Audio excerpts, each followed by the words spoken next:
Welcome to Fronteras, a program that explores issues at the border and beyond through the lens of arts, culture, and history. I'm Norma Martinez with Texas Public Radio in San Antonio. The decades-long legacy of César Chávez came crashing down after a 5-year-long New York Times investigation revealing he had sexually assaulted various women within the movement, including minors, and the woman whose name is often mentioned in the same breath as his, Dolores Huerta. Huerta had 2 children from those rapes. The assaults and those children were kept secret to preserve the legacy of the farm worker movement. Even before the news broke, there were hints that something serious was coming. The annual César Chávez March in San Antonio was canceled for, quote, a sensitive matter. Others quickly followed. When the New York Times article published, it was like a shockwave. The San Antonio organization that was founded in Chávez's name and that organized the annual march folded. César Chávez holidays were canceled. References to Chávez in Texas classrooms were ordered removed. Cities began proposing name changes to streets named after the disgraced labor leader. Chávez murals were painted over. Statues were shrouded or removed.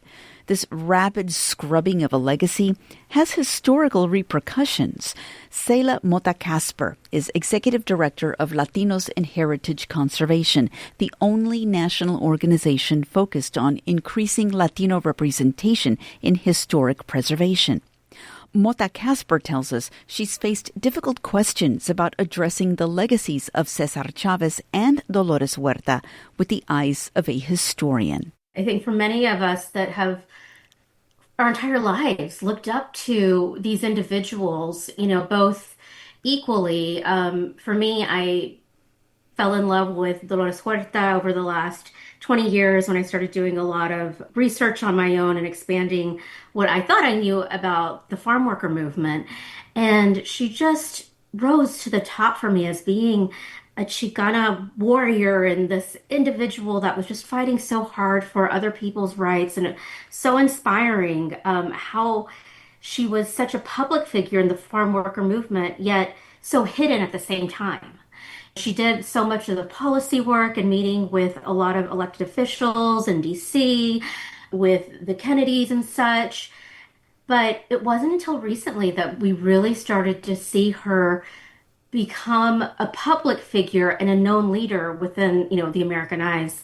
So when this happened, it was just heart-wrenching, for me, like all of us, and grappling with the history that we thought we knew, the man that we thought we knew and loved, and understanding that something horrible had happened within the farm worker movement that had never come to light.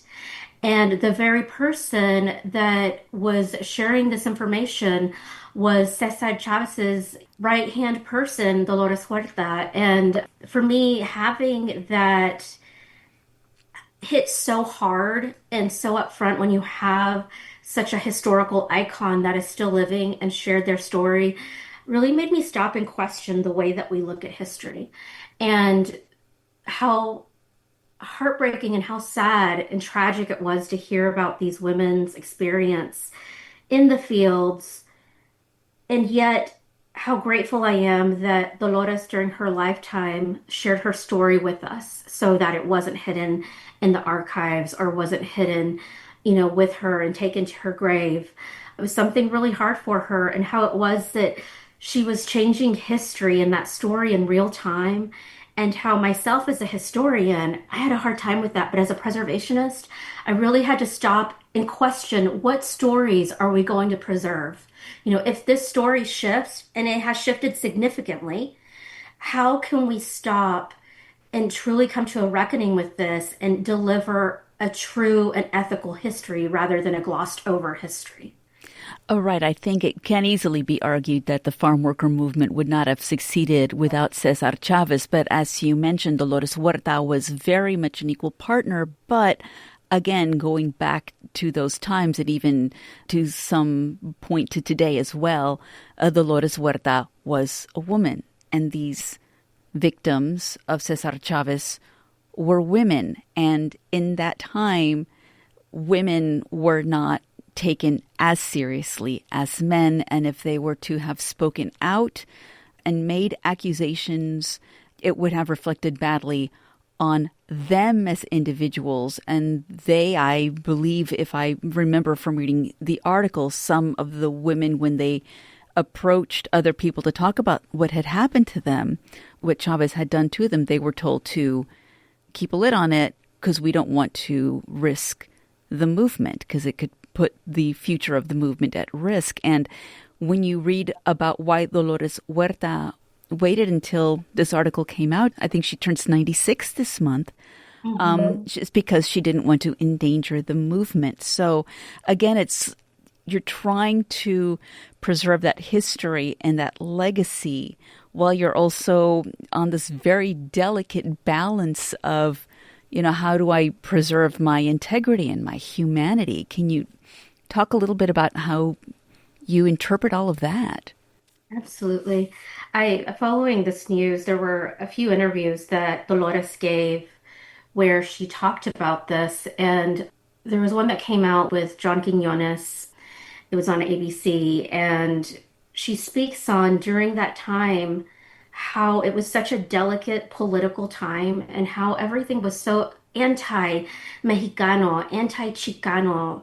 And there was already so much vitriol towards our communities that even when women were placed in such vulnerable and horrible conditions like this, that she felt that the movement was so much bigger than that, because any negative light would have then reflected negatively on the entire movement and not just Chavez. So you did not want to hurt the movement? No, this is there was so much. I knew in my heart that the only way that farm workers would ever get any kind of relief or what they were going through was to have a union. So the damage of speaking up would be too much. It would hurt the movement too much. Oh, absolutely. Can you imagine?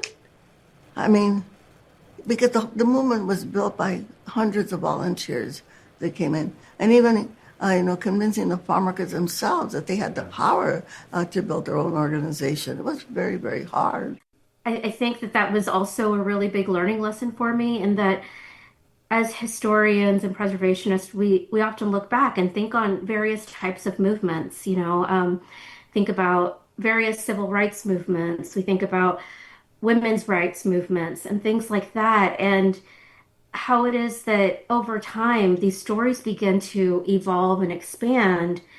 And one thing that I first kept saying to myself was, it's okay that the story is expanding. This is what Dolores is saying, and thank you, Dolores, for being so brave and sharing your story. Then, we have to take that and help to expand that story and understand that, yes, historically during that time, there was a reason why she didn't speak out. It was a time where women were still staying at home. There were still so many social norms. Women weren't outside working.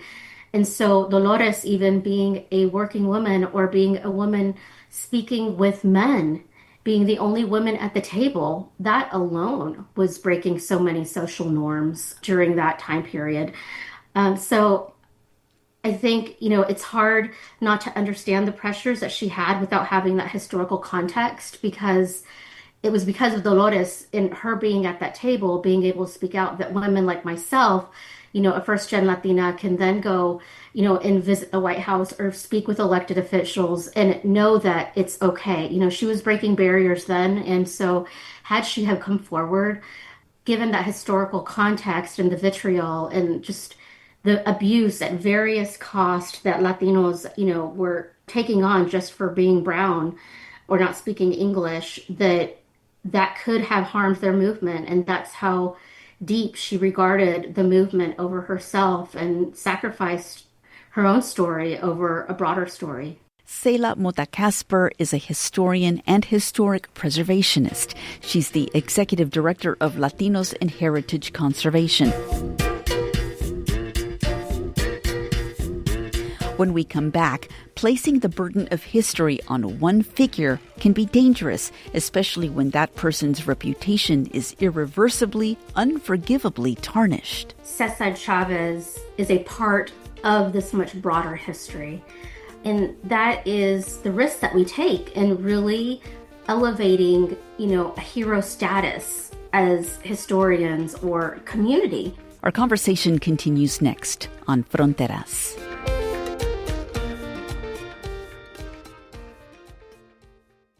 Trusted journalism matters more than ever. Including TPR in your will helps ensure thoughtful, fact-based news remains strong in Texas for years to come. Learn more at tpr.org/legacy. Welcome back to Fronteras. I'm Norma Martinez with Texas Public Radio in San Antonio. History is not written in black and white. It's a living, breathing creature whose narratives evolve over time. Some of the realities that emerge in newly revealed histories often have tumultuous effects, such as the recent revelations that labor icon César Chávez sexually abused women and minors. The legacy of the movement he led with Dolores Huerta was left shaken, but not decimated. Historian Sehila Mota Casper knows that historical truths can be difficult, but should not be silenced. She tells us we have the responsibility to tell painful stories while not diminishing the movements that are inextricably tied to them. It's extremely painful to talk about this. It's for Latinos in the United States. César Chávez was an icon, a hero, the only real working class, hero that we grew up learning about. And that was a moment of pride. We could see ourselves in that movement. We could see our parents in that movement, our tíos and tías, abuelas y abuelos that, were braceros or farm workers and would pick and go throughout the country. We all could see a piece of our history in the farm worker movement and César Chávez because he was the face during that time of the movement. And so as a historian and preservationist, understanding that the story evolved and it's much broader and bigger than we ever knew. And it's so hard and painful that pain is part of what we need to tell that story. There are dozens and hundreds of women, I imagine, that had to deal with sexual assault.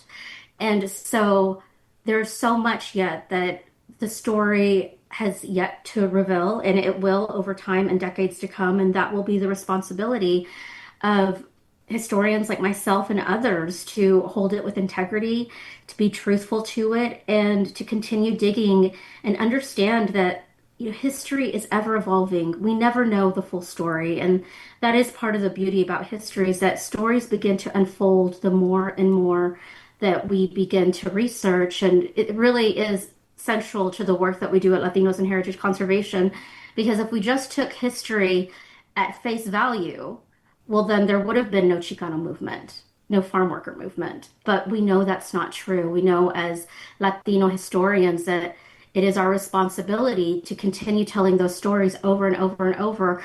And from the perspective of various individuals, women, children, trans women, LGBTQIA community, what were their stories like? And in this moment, I really challenged myself and my staff to begin to think of what other stories aren't being told and what does accountability look like for us as practitioners to tell these stories. We just started with, we hold ourselves accountable that this is hard, but yet we all have to do this work. But there's also very much a risk to the erasure of history because, some of these decisions have been valid. For example, Texas ordered to no longer honor the César Chávez holiday. There are streets named after César Chávez. There's one here in San Antonio. There are efforts underway to take polls to find out what the community would like to have that street renamed. But what is a little bit more concerning is that there are school lessons that are completely eliminating references to César Chávez, which could in effect eliminate education about the farm worker movement because Chávez and the movement are so tied together.